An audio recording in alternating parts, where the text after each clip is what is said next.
আজকে তোমাদেরকে কিছু কথা বলবো আমার এই ভিডিওর মাধ্যমে। আমি এখন যে রাস্তাটা দিয়ে হেঁটে যাচ্ছি এটা হচ্ছে আমাদের বাসার পাশের একটা রাস্তা, মানে ওই সাইডটার পার্ক। হ্যাঁ আপু, ব্লগার তো কিসে। আমি এখন যে পার্কটা ঢুকছি না, এটাতে হচ্ছে যখন শেখ হাসিনা ছিল এটাতে ঢুকতে 10 টাকা দেওয়া লাগতো, কিন্তু শেখ হাসিনা যাওয়ার পর মানে স্বৈরাচার পতনের পর এখানে এখন আমরা ফ্রিতে ঢুকতে পারি। বুঝছে, আগের ভিডিও তো তোমাদেরকে পার্কের দেখিয়েছে, আজকে আবার দেখাইতেছি। দেখো, এখন তোমাদেরকে কিছু কথা বলি, সেটা হচ্ছে যে সরকার পতন হওয়ার সাথে সাথে কত কিছু পতন হয়ে গেছে। মানে এই পার্কটা আগে ঢুকলে 10 টাকা দেওয়া লাগতো, এখন কোনো টাকা লাগে না, আমরা ফ্রিতে ঢুকি।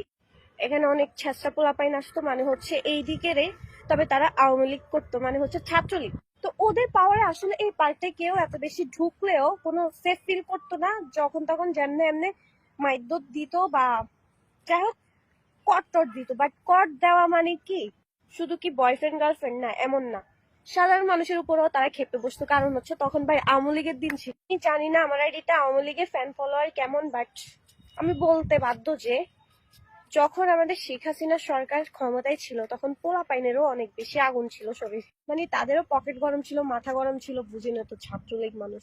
আমি যে এখানে এসে এখন তারাই কথা বলতে পারতেছি, তখন এই এই সুযোগটা পর্যন্ত ছিল না। তারা এখানের আশেপাশে সব জায়গায় জায়গা মেরে বসে থাকে। এখন আমি একটা পোলাপাইনও দেখি না যেগুলো কিনা একটা সময় ছাত্রলীগ ছিল। আমি একদম ভর দুপুর বেলা পার্কে এসে বসে আছি। এখন কয়টা বাজে জানো? এখন বাজে 2:41। আমি পার্কে বসে আছি, আমার সাথে কেউ নেই। আসলে এসব কথা বলার একটাই রিজন যে সরকার থাকাকালীন এখানে আমরা ঢুকতে পারতাম না, সবকিছু ওদের দখলে ছিল, মানে ছাত্রলীগের পোলাপাইনের দখলে ছিল।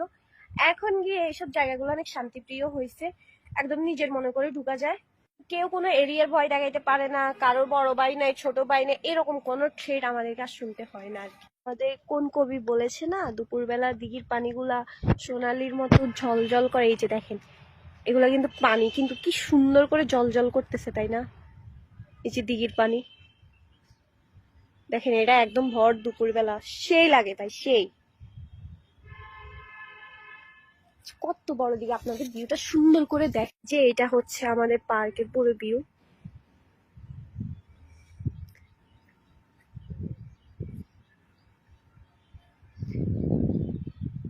এই সাইডটা একটা লাইব্রেরি আছে।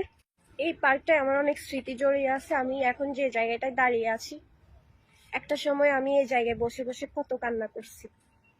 মানুষ পার্কে কেন আসে আমি জানি না, কেউ প্রেম করতে আসে, কেউ, মানে কথা হচ্ছে প্রত্যেকের একটা আলাদা আলাদা উদ্দেশ্য নিয়ে আসে। বাট আমার যখনই খারাপ লাগে